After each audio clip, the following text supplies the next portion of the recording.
Good afternoon. I'm Dan Hawkins. I am the House Majority Leader of the Kansas House of Representatives, and today I'm joined by Stephen Johnson, who's the chairman. I should have said Representative Stephen Johnson, who's the chairman of the Pension or Insurance and Pension Committee. Stephen and I have worked together for a long time. Actually, he was here when I got here in 2013. I immediately went on his committee. He was the chair of the Pensions and Benefits Committee at the time. And I remember, I'm going to tell a little piece about myself here. I remember being on there 2 weeks and I said to the chairman, I said, I don't think I can get this stuff. It's too complex.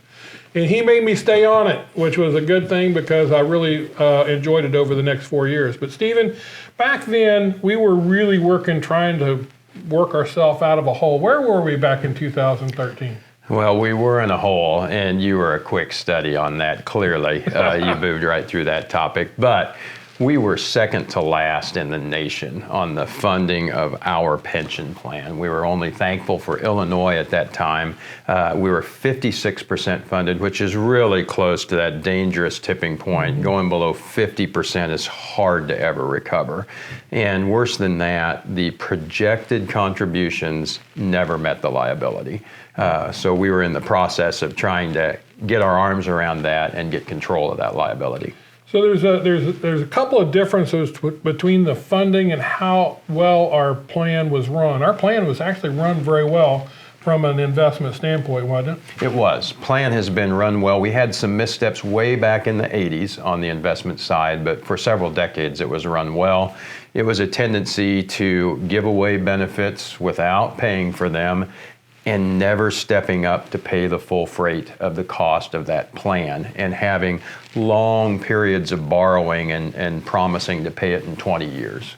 So then fast forward, over those years, we made the tweaks that we needed to recover from that really kind of a devastating point of 56% to now we're somewhere in the 70s, correct? Correct. So currently in the mid 70s, looking forward to the update from the actuary for year end and what that will look like, but safely 20% above where we were at that low point. And the key was slowing down that growth in the expenditures, kind of like, on a football field, I don't have to catch the player right where they are, but I sure want to make sure I get there before they get to the goal line. And that was setting that trajectory so that we could make sure that we intercepted that in time. And over the last few years, ever since we've had Governor Kelly, all except for this year, every year has made a proposal to re-amortize.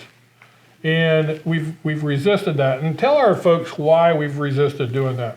Well, we did so much work to dig out of the hole and get back to where we could be financially sound.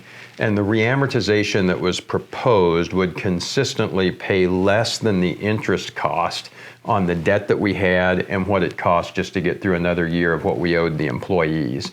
So in times where we have revenues that are adequate, we want to be able to pay the full freight and not build that debt.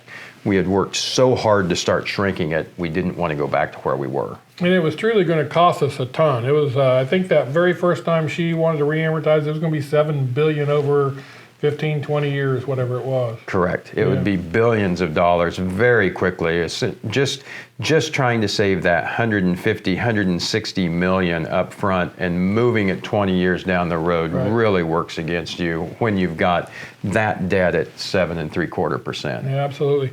So we're going to do, this will be a two-part series. So this is the first part. We're going to do another video. We've kind of caught you up to this point. Now we have some plans in the future. So we're going to come back with another video. Stay tuned for Representative Chairman Johnson as we explore the second part of this issue. Thank you very much.